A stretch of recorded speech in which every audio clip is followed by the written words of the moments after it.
தற்கால உலகில் ஆட்டிசம் பற்றிய தெளிவான விளக்கம் பொதுமக்கள் மத்தியில் பரவி வருகிறது. இவர்களுக்கான தனித்துவமான பயிற்றுவித்தல்கள், தெராபிஸ் பரவலாக சைக்காட்ரிக் யூனிட்டுகளில் கற்பிக்கப்படுகின்றன. ஆரம்பத்திலேயே ஆட்டிசத்தை இனங்கண்டு அதற்குரிய மருத்துவத்தை கடைபிடித்தோமானால் நாளைய சமுதாயத்தை எதிர்கொள்ளக்கூடிய பெரியவர்களாக குழந்தைகளை உருவாக்கலாம் என்கிறார் அம்பாயில் செயல்பட்டு வரும் லோட்டஸ் ஹெல்த் கேர் கிளினிக்கின் தலைவர் டாக்டர் சுபிராஜ். ஆட்டிசம் குழந்தைங்களை அவங்களோட ஃபியூச்சர் எப்படி இருக்கணும் அப்படின்னு பெற்றோராகிய நீங்க தான் நிர்ணயிக்க வேணும். ஏன்னா ஒரு காலகட்டம் வரைக்கும் தான் பெற்றோர்கள் அவங்களோட இருக்க போகிறோம். அதுக்கப்புறம் நம்ம இருக்க மாட்டோம். ஸோ அவங்கள நம்பி நம்ம யாருக்கிட்ட ஒப்படைக்க முடியும். அதனால் இந்த ஆட்டிசம் சில்ட்ரன்ஸ் அவங்களே பாதுகாக்கிறதுக்கு, தற்காப்பு பண்ணுறதுக்கும், அப்புறம் இந்த ஹோர்மோனல் சேஞ்சஸ் ஆகும். இந்த பருவ காலம் வரும் இல்லையா, இந்த பருவ காலத்தில் எப்படி இந்த ஹோர்மோனல் சேஞ்சஸ் ஆகும் பொழுது தன்னை எப்படி பாதுகாத்துக்க போகிறாங்க, எப்படி அதை மேனேஜ் பண்ண போகிறாங்க, ஸோ அவங்களோட ஃப்யூச்சர் என்ன ஆக போகுது அப்படின்னு நீங்கள் நினச்சிங்க அப்படின்னாக்கா இப்போவே உங்களோட குழந்தைக்கு ஒரு நல்ல தீர்வான ஹோமியோபதி சிகிச்சை நாடுங்க. கண்டிப்பாக அவங்களுக்கு பிஹேவியர் சேஞ்சஸ் வரும். அதாவது அவங்களுக்கு என்ன செய்யணும், எதை சாப்பிடணும், எதை சாப்பிடக்கூடாது, டாய்லெட் போனால் அவங்க என்ன செய்யணும், எப்படி அவங்களை சுத்தப்படுத்திக்கிறது. ஸோ இந்த மாதிரி ஹோர்மோனல் சேஞ்சஸ்லாம் வரும்போது அவங்கள எப்படி பார்த்துக்கிறது, எப்படி க்ளீனாக இருக்கிறது, யார்கிட்ட எப்படி பேசுறது, ஆபத்துன்னு வரும்பொழுது யாருக்கிட்ட உதவி கேட்குறது. ஸோ இந்த வகையான விஷயங்கள் பேசிக்காகவே அவங்களுக்கு புகுத்தப்பட்டுட்டோம், ட்ரெயின் பண்ணிட்டோம் அப்படின்னு இருந்தோம்னாக்கா கண்டிப்பாக உங்கள் குழந்தைங்களும் ஓரளவுக்கு சிறப்பாக இருப்பாங்க. ஆட்டிசம் குறைபாடு கொண்ட குழந்தைகள் இயற்கையாக பிறருடன் பிணைப்பை உருவாக்குவதில் சிரமத்தை எதிர்நோக்குவார்கள். சாதாரண குழந்தைகளை விட மொழி மற்றும் பேச்சு திறன் மேம்படுவதில் வெகு தாமதமாகும். சிலர் விளையாடும் போது டாய்ஸை ஒரு நேர்த்தியான வரிசையாக அல்லது ஒன்றுக்கு மேல் ஒன்று கோபுரமாக அடுக்கி வைத்தலை விரும்புவார்கள். இப்படி பல நடத்தை அறிகுறிகளால் இந்த ஆட்டிசம் குறைபாட்டை அடையாளம் காணலாம் என்கிறார் இவர். இப்போதைக்கு ஆட்டிசமில் 3 ஸ்டேஜாக பிரிக்கப்பட்டிருக்கு. ஸோ ஒன்று mild and mid mild and severe. So இதில் அவங்களோட சிம்டம்ஸ் தான் அறிகுறிகள் காட்டும். இப்போ மிட் மைல்ட் அப்படின்னு சொல்லும்போது குழந்தைகள் பேர் சொல்லி கூப்பிட்டா கேட்காது, ஐ கான்டாக்ட் இருக்காது, தனிமையில் இருக்க விரும்பப்படுவாங்க. அப்புறம் சில குழந்தைங்கள் பார்த்தா அவங்களுக்கு டச் பண்ண பிடிக்காது. இவங்க பெற்றோர் தாயை அவங்கள அரவணைக்கிறது, கட்டி பிடிக்கிறது, டச் பண்ணால் கூட அவங்களுக்கு பிடிக்காது, ஸ்மெல்ஸ் பிடிக்காது, தனிமையிலே இருப்பாங்க, தேவையில்லாமல் கத்துவாங்க. திடீர்னு ஏன் கத்துறாங்கன்னு நம்மளுக்கு தெரியாது. தூக்கிக்கிட்டே இருக்கும்போது நடுராத்திரி எந்திரிச்சு தூக்கம் இல்லாமல் ஆடுவாங்க, பேசுவாங்க, கத்துவாங்க, இதெல்லாமே இருக்கும். ஸோ இதெல்லாம் கொஞ்சம் சிவியரிட்டியான கேசஸ். அவங்க தனிமையில் இருக்க ஆசைப்படுவாங்க. அவங்க உலகத்திலே இருக்கிற மாதிரி இருக்கும். கூப்பிட்டா கூட அவங்களோட பேர் சொல்லி கூப்பிட்டா கூட திரும்பி பார்க்க மாட்டாங்க. அப்புறம் அவங்களுக்கு பிடித்த ஒரு சில விளையாட்டு பொருட்களை வச்சு மட்டும் அதுவும் வரிசைப்படுத்தி அது பார்த்து தான் விளையாடுவாங்க. குழந்தையின் மூளை வளர்ச்சி மற்றும் விருத்தியில் ஏற்படும் பிரச்சனை காரணமாக குழந்தைகள் ஆட்டிஸ்டிக்காக மாறுகின்றனர். இது ஒரு குழந்தைக்கு ஏற்படும் குறைபாடாகும். சில சமயங்களில் ஜெனட்டிக் மற்றும் சூழலியல் காரணிகளால் கூட இந்த குறைபாடு தூண்டப்படலாம்.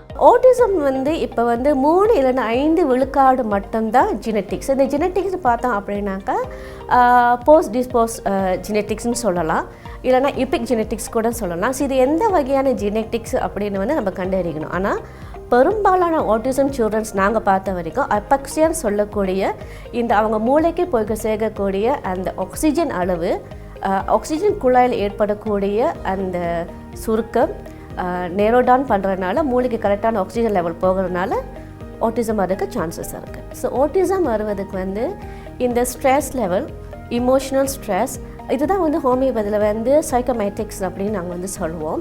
ஸோ இந்த அதிகமான தாய் குழந்தையை சுமக்கும் பொழுது அவங்களுக்கு அதிகமான இந்த ஸ்ட்ரெஸ் லெவல் இருந்துச்சு அப்படின்னாக்கா அந்த குழந்தை ஆட்டிசமாக வருவதற்கு வாய்ப்புகள் இருக்குது. இது ஏன் அப்படின்னு சொன்னோம்னாக்கா இந்த கருப்பையில் சுமக்கும் பொழுது ஒரு 32 வாரங்களுக்கு பிற்பாடு இந்த எம்னியோட்டிக் கேவிட்டியில் உருவாக்கக்கூடிய எம்னியோட்டிக் ஃப்ளூயிட், அதாவது அந்த நீர்க்குடம் இல்லை நீர் வளையம்னு சொல்லுவாங்க இல்லையா, இதில் இந்த உமான், அந்த நீரோட உமான் குறைஞ்சிச்சு அப்படின்னாக்கா இந்த குழந்தை மூளைக்கு போய் சேர வேண்டிய இந்த ஆக்சிஜன் குறைபாடுகள் ஏற்படும் பொழுது மூளை வளர்ச்சி குறைபாடும், இதனால் ஆட்டிசம் வரக்கூடிய வாய்ப்புகள் அதிகமாகவே இருக்கு.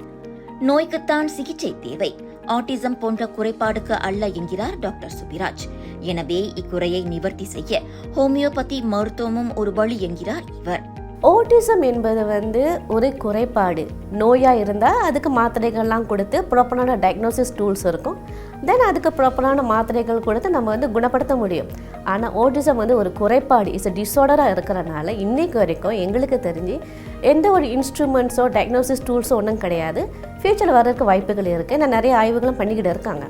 ஸோ இந்த குறைபாடுகளுக்கு வந்து ஹோமியோபதியில் வந்து நாங்கள் என்ன மாதிரி ட்ரீட்மெண்ட் செய்வோம் அப்படின்னாக்கா, இந்த குழந்தைகள் இருக்கக்கூடிய இந்த ஹைபாக்சியான்னு சொன்னேன் இல்லையா, இந்த குழந்தை மூளைக்கு போய் சேரக்கூடிய அந்த ஆக்சிஜன் லெவல் ஏன் குறைபாடு வந்தது, எதனால் வந்தது, இப்போ அவங்க எப்படி இருக்காங்க, ஃப்யூச்சரில் எப்படி இருக்க போகிறாங்க அப்படின்னு நாங்கள் கணிச்சு ஹோமியோபதியில் அவங்களுக்குன்னு பிரத்யேகமாகவே மாத்திரைகளை தயாரித்து அந்த ஆட்டிசம் குழந்தைகளுக்கு கொடுக்கறனால ஹோமியோபதி மாத்திரைகள் எடுத்த பிற்பாடு ஒரு ட்ராஸ்டிக் சேஞ்சஸ் வந்து பார்க்கலாம். அவங்களோட பிஹேவியரில் பேச முடியாமல் இருந்த குழந்தைகள் பேச ஆரம்பிக்கிறாங்க, கான்சன்ட்ரேஷன் பண்ண ஆரம்பிக்கிறாங்க, மற்ற குழந்தைங்களோட வந்து விளையாட ஆரம்பிக்கிறாங்க, சாப்பிட ஆரம்பிக்கிறாங்க. பேசாத இந்த குழந்தைங்க அப்பா அம்மா பார்த்து அப்பா அம்மான்னு கூப்பிட ஆரம்பிக்கும் பொழுது இந்த மாதிரியான சில மாற்றங்களை வந்து பார்க்கலாம். ஹோமியோபதி மருத்துவமுறை மன ரீதியாகவும் சிந்தனையிலும் உடல்நிலையிலும் சமநிலையினை உண்டாக்குகிறது. இந்த சிகிச்சை முறையில் பக்க விளைவுகள் இன்றி நோயாளிகளுக்கு ஏற்ப கொடுக்கப்படும் மருந்தானது குறிப்பிட்ட நெறிமுறைகளின்படி தயார் செய்யப்படுவதாக விளக்கம் அளிக்கின்றார் டாக்டர் சுபிராஜ். ஹோமியோபதியில் வந்து ரெமெடிஸ் இருக்கும். ஸோ சர்டன் ரெமெடிஸை வந்து இப்போ ஏறக்கூடிய ஒரு ஆட்டிசம் சில்ட்ரன்ஸுக்கு அப்படின்னாலே ஒரு 100 ரெமெடிஸ் எங்கள் கைக்கு வரும். ஆனால் அந்த குழந்தைக்கு 100 ரெமெடிஸ் நாங்கள் வந்து கொடுக்க முடியாது. நான் சொன்ன வரைக்கும் இந்த ப்ராசஸ்லாம் இருக்குல்லையே, அந்த அவங்களோட வீடியோ அனாலிசிஸ் பண்ணுறது, அப்புறம் அந்த பெற்றோர்களோட தாயோட நாங்கள் வந்து கவுன்சிலிங் செய்கிறது. ஸோ நிறைய சிம்டம்ஸில் வந்து நேரோ டவுன் பண்ணி ஒரு டேட்டா கலெக்ஷன் மாதிரி நாங்கள் செஞ்சு அதில் வந்து ஏறக்கூடிய ஒரு மாத்திரைகள், ஒரு 8 வகையான மாத்திரைகளை வந்து அந்த குழந்தைகளுக்கு நாங்கள் கொடுக்குற பட்சத்தில் நிறைய மாற்றங்களை பார்க்கலாம். ஹோமியோபதி வந்து இட்ஸ் ஜெர்மன் இன்வென்டட் மெடிகேஷன்ஸ். உலகத்திலே 2வது ஹெல்த் கேர் சிஸ்டம் ஹோமியோபதி தான். ஸோ இந்த ஹோமியோபதி வந்து மூலிகை சார்ந்து எடுக்கப்பட்ட ஒரு மாத்திரையாக இருந்தாலும் இப்போ நவீன காலகட்டத்தில் நிறைய ஆய்வுகள் பண்ணி மாடர்னைஸ் பண்ணி நம்மளோட பேஷண்ட்ஸ்களுக்கு கொடுத்துக்கிட்டு இருக்கோம். ஸோ நிறைய பேர் அது இருக்கும், லைக் என்கிட்ட கேட்டுப்பாங்க, நாட்டு வைத்தியமா சித்த வைத்தியமா அதெல்லாம் கிடையாது. So actually it's from Germany, but நல்லா ஃபேமரைஸ் பண்ணது வந்து இந்தியாவில், in London, and also Vienna, Austria நாட்டில் வந்து நிறைய லேப்ஸ் இதெல்லாமே இருக்குது. குழந்தைகளுடைய ஒவ்வொரு நிலை வளர்ச்சியையும் கூர்ந்து கவனிக்க வேண்டும். சரியான விகிதத்தில் வளர்ச்சி இல்லாத போது உடனடியாக நாம் மருத்துவரை அணுக வேண்டியது அவசியம். இதனிடையே கர்ப்ப காலத்தில் தாய்மார்களும் உடல்நிலை மற்றும் மனநிலை ரீதியாக தயாராக இருந்தால் இந்த குறைபாடுகளை தவிர்க்கலாம் என அறிவுறுத்துகிறார் இவர். ஆட்டிசம் ப்ரிவென்ஷன்ஸ் பற்றி பேசணும் அப்படின்னாக்கா, முதல்ல வந்து தாய்மார்களை வந்து அவங்கள வந்து மன ரீதியாகவும் உடல் ரீதியாகவும் வந்து தயார் பண்ணிக்கொள்ள வேண்டும். அதாவது என்னன்னாக்கா, அவங்க பயன்படுத்துகிற இந்த cosmetic products, skin care products, hair care products, அப்புறம் வந்து இப்போலாம் வந்து லைக் ஸ்கின் ஒயிட்டனிங்ஸ் ப்ராடக்ட்ஸ்லாம் எடுக்கிறாங்க. அது பானமாகவும் இருக்கட்டும், இல்லை பீல்ஸாகவும் இருக்கட்டும், இல்லை ஸ்லிமிங் ப்ராடக்ட்ஸ் அவங்க வந்து எடுக்கிறாங்க. ஸோ இதெல்லாமே வந்து ஏறக்குறைய 6 மாதம் இல்லைன்னா 8 மாதத்துக்கு முன்னாடி நீங்கள் ப்ரெக்னென்சி ஆக போகிறீங்க அப்படின்னு நீங்கள் பிளானிங்கில் இருந்தீங்கன்னாக்கா 6 to 8 monthsக்கு முன்னாடியே வந்து இதெல்லாமே நீங்கள் வந்து நிப்பாட்டிடுங்க. ஏன்னா இதெல்லாம் வந்து நம்ம சாப்பிட்றதுனால இது நம்ம ரத்த அணுக்களே இருக்கும். ஸோ இந்த தருணத்தில் நீங்கள் குழந்தை தரிச்சிட்டிங்க அப்படின்னாக்கா அவங்களோட மூளை வளர்ச்சிக்கும் இது ஒரு பாதிப்பாக போகிறதுக்கு வாய்ப்புகள் உண்டு. அது மட்டும் இல்லை, ரொம்ப முக்கியமானது WHO கூட சொல்கிற ஒரு முக்கியமான ஒரு விஷயம் அப்படின்னாக்கா ஸ்ட்ரெஸ் லெவல். நம்மளோட பெண்கள், அதாவது கர்ப்பிணி பெண்கள் வந்து மன ரீதியாக வந்து ரொம்ப ஸ்ட்ரெஸ் லெவல் அதிகமாக இருக்குது. அவங்களுடைய இமோஷனல் ஸ்ட்ரெஸ்ஸாக இருந்தாலும் சரி, இல்லை ஃபைனான்ஷியல் ஸ்ட்ரெஸ், இல்லை ஃபேமிலி ஸ்ட்ரெஸ், இதெல்லாமே இருந்தால் கூட வந்து அவங்களுக்கு வந்து இந்த வகையான ஆட்டிசம் சில்ட்ரன்ஸ் பிறக்கிறதுக்கு வாய்ப்புகள் உண்டு. பெரும்பாலான ப்ரெக்னென்சி, டியூரி ப்ரெக்னென்சியில் வந்து தேவையில்லாத அளவுக்கு கவலைப்படுவாங்க, பயப்படுவாங்க, அப்புறம் தேவையில்லாத அளவுக்கு வந்து கோவப்படுவாங்க.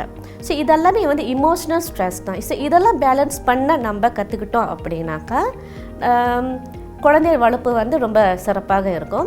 இதுக்கு நான் கொடுக்குற டிப்ஸ் என்ன அப்படின்னாக்கா, நீங்கள் பிஃபோர் த ப்ரெக்னென்சி நல்ல ஒரு ஆரோக்கியமான உணவு, சில உடல் பயிற்சிகள் இதெல்லாம் நீங்கள் தொடர்ச்சியாக செய்ய ஆரம்பிச்சிட்டிங்க அப்படின்னாக்கா எந்த வகையான ஸ்ட்ரெஸ்ஸை நீங்கள் வந்து மேனேஜ் பண்ணிடலாம். நீங்களும் சிறப்பாக இருப்பீங்க, உங்களோட குழந்தையும் சிறப்பாக இருக்கும். ஆட்டிசம் குறைபாட்டால் பாதித்த குழந்தைகளை சாதாரண குழந்தைகள் போல நடத்தக்கூடாது. அவர்களை எப்படி வளர்க்கப் போகிறோம் என்கிற திட்டம் கண்டிப்பாக இருக்க வேண்டும். குறைபாட்டின் நிலையை முதலில் பெற்றோர்கள் புரிந்து கொள்ள வேண்டும். அதற்கு உதவ லாட்டஸ் எல்கேர் என்றும் தயார் என கூறுகிறார் டாக்டர் சுபிராஜ். சரியான வழிகாட்டுதல்களையும் ஹோமியோபதி மருத்துவ முறையின் வழியும் ஆட்டிசம் பாதித்த குழந்தைகளை சாதனையாளர்களாகவும் உருவாக்கலாம் என குறிப்பிட்ட இவர் இது குறித்த விளக்கத்தை பெற கிளினிக்கு நேரடியாக தொடர்பு கொள்ளுமாறும் பெற்றோர்களை கேட்டுக்கொள்கிறார்.